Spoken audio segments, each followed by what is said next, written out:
కరుణాసాగర్ గారు, సుప్రీంకోర్టు తీర్పును ఎలా చూస్తారు? చాలామంది మహిళలకు ఊరట లభించినట్టుగానే మనం భావించాలా?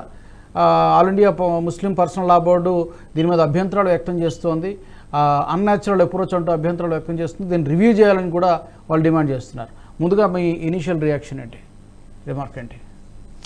మేము సుప్రీంకోర్టు ఏదైతే ఈరోజు ముస్లిం మహిళలకు కూడా డైవర్స్ తర్వాత సెక్షన్ 125 సిఆర్పిసి కింద వాళ్ళు కూడా మెయింటెనెన్స్ కి అర్హులు అని చెప్పేసి సుప్రీంకోర్టు ఇచ్చిన తీర్పును పూర్తిగా స్వాగతిస్తా ఉన్నాం.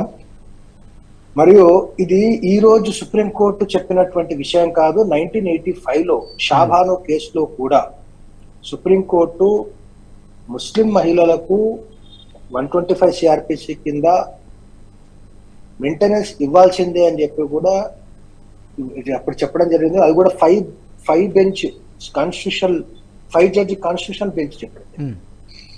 దాంట్లో అప్పుడున్న చీఫ్ జస్టిస్ కూడా ఇప్పుడున్న చీఫ్ జస్టిస్ గారి తండ్రి గారు డివై చంద్రచూడ్ గారు హెడ్ చేసినటువంటి కాన్స్టిట్యూషనల్ బెంచ్ చెప్పడం జరిగింది.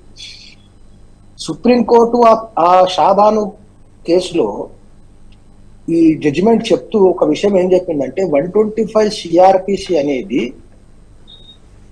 చాలా ముఖ్యమైనటువంటి చట్టము. ఇది భారతీయులందరికీ కూడా సమానంగా వర్తిస్తుంది. ఇది ఏ సెక్యులర్ లాను కూడా పక్కకు పెట్టది కాదు. ఇది అందరికీ వర్తించాల్సిందే అని చెప్పి, ఎట్లయితే మిగతా మతాలకు సంబంధించినటువంటి మహిళలకు ఏదైతే మెయింటెనెన్స్ ఉందో డైవర్స్ తర్వాత, ఆ మెయింటెనెన్స్ కూడా ముస్లిం మహిళలకు వర్తించాల్సిందే అని చెప్పి చెప్పడం జరిగింది. షాబాను కేసును 125 సిఆర్పిసిని అప్పటి సుప్రీంకోర్టు జడ్జిమెంట్ అప్హెల్డ్ చేసింది. దాని తర్వాత కాంగ్రెస్ ప్రభుత్వం అప్పటి ముస్లింలను పర్సనల్ లా బోర్డు చేసిన అభ్యంతరాలు, ముస్లింలు మహిళలు మా పర్సనల్ లాను ఇది ఇన్ఫ్రింజ్ చేస్తా ఉంది, మా పర్సనల్ లాలోకి ఇది ఇంటర్ఫియర్ అవుతా ఉంది అని చెప్పేసి చేసినటువంటి వాళ్ళ అభ్యంతరాలకు తలొగ్గి అప్పుడున్నటువంటి కాంగ్రెస్ ప్రభుత్వము ముస్లిం women protection of rights on divorce act 1986 తీసుకొచ్చి ఆ షాబాను కేసులో ఉన్నటువంటి జడ్జిమెంట్ ని పక్కకు పెట్టేసేసి దాన్ని తీసుకొచ్చింది. వాళ్ళకు అర్హులు లేదు, కేవలం 90 రోజులు మాత్రమే డివోర్స్ ఇచ్చిన 90 రోజులు అయినటువంటి ఇద్దత్ పీరియడ్ కి మాత్రమే మెయింటెనెన్స్ ఇవ్వాలి, ఆ తర్వాత ఇవ్వకూడదు అని చెప్పారు. దానిపైన కూడా constitutional bench Danial Latifi versus Union of India కేసులో constitutional validity of this act the Muslim women protection of right on divorce act 1986 constitutional validity పైన వేసినటువంటి బెంచ్ సుప్రీంకోర్టులో వేసినటువంటి కేసులో సుప్రీంకోర్టు ఆ 90 డేస్ ఇద్దత్ పీరియడ్ కేవలం 90 డేస్ కాదు, ఆ తర్వాత కూడా వర్తిస్తుందని చెప్పి చెప్పడం జరిగింది.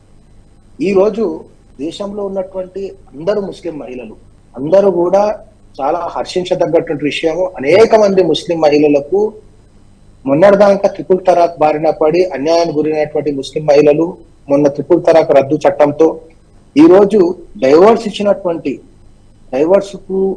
ఇవ్వబడ్డటువంటి ముస్లిం మహిళలు మెయింటెనెన్స్ కు నోచుకునే పరిస్థితులు ఉన్న వాళ్ళందరికీ కూడా ఈ సుప్రీం కోర్టు జడ్జిమెంట్ రెండోసారి 1985 లో ఒకసారి 2024 లో ఒకసారి కూడా వాళ్ళకి 125 సిఆర్పిసి కింద మెయింటెనెన్స్ హక్కు ఉన్నది అని చెప్పడం జరిగింది.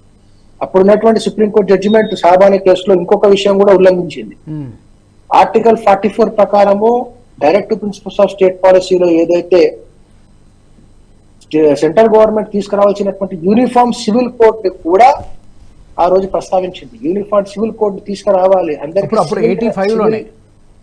85 లోనే షాబాను కేసులోనే చెప్పింది యూనిఫామ్ సివిల్ కోడ్ లో ప్రకారము తీసుకురావాలి. ఎందుకంటే సివిల్ లాస్ అన్ని కూడా సిటిజన్స్ అందరికి ఒకటి తీసుకురావాలి. యూనిఫామ్ సివిల్ కోడ్ సిటిజన్స్ అందరినీ, ఇండియన్స్ అందరినీ ఒకటి చేస్తుంది. మతాల వారిగా ప్రాంతాల వారిగా వాళ్ళకి ఏ రకమైన చట్టాలు ఉన్నాయి ఆ చట్టాలన్నీ తొలగించి కుల మత విభేదాలను తొలగించేటువంటి ఏకైక సూత్రం ఏమైనా ఉంది, అందరినీ ఒకటే సూత్రంలో కట్టే సూత్రం ఏంటంటే యూనిఫామ్ సివిల్ కోడ్ అని చెప్పి ఆ రోజు షాబాను కేసులో కూడా చెప్పడం జరిగింది. కానీ అప్పుడు అంతకుముందున్న ప్రభుత్వాలు కేవలం యూనిఫామ్ ఆర్టికల్ 44 లో ఉన్నటువంటి కాన్స్టిట్యూషన్ ఆర్టికల్ 44 ని నామమాత్రపు ఆర్టికల్ గా చెప్తూ కూడా ఉటంకించింది. కానీ అప్పటి నుంచి ఇప్పటి వరకు యూనిఫామ్ సివిల్ కోడ్ ని తీసుకొచ్చే ప్రయత్నాలు జరగలేదు. రీసెంట్ గా జరిగినా గానీ కేవలం ముస్లిం పర్సనల్ లా బోర్డు అభ్యంతరాలు వ్యక్తం చేయడం వల్ల ఒక సెక్షన్ ఆఫ్ పీపుల్ ని సాటిస్ఫై చేయడానికి అనేక మంది ముస్లిం మహిళల హక్కులను కాలరాస్తూ తీసుకొచ్చినటువంటి ఈ ముస్లిం women protection of right on divorce act ను ఈ రోజు ముస్లిం మహిళలకు ఊరట కలిగింది, విముక్తి కలిగింది. వారికి అందరూ మహిళలకు అన్ని మతాలలో ఉన్న డైవర్స్ ఉమెన్స్ ఉన్నటువంటి రైట్స్ వాళ్ళకి రావడం జరిగింది. ఇది చాలా స్వాగతించాల్సిన విషయము, వాళ్ళందరూ హర్షించాల్సిన విషయంగా నేను చెప్తాను.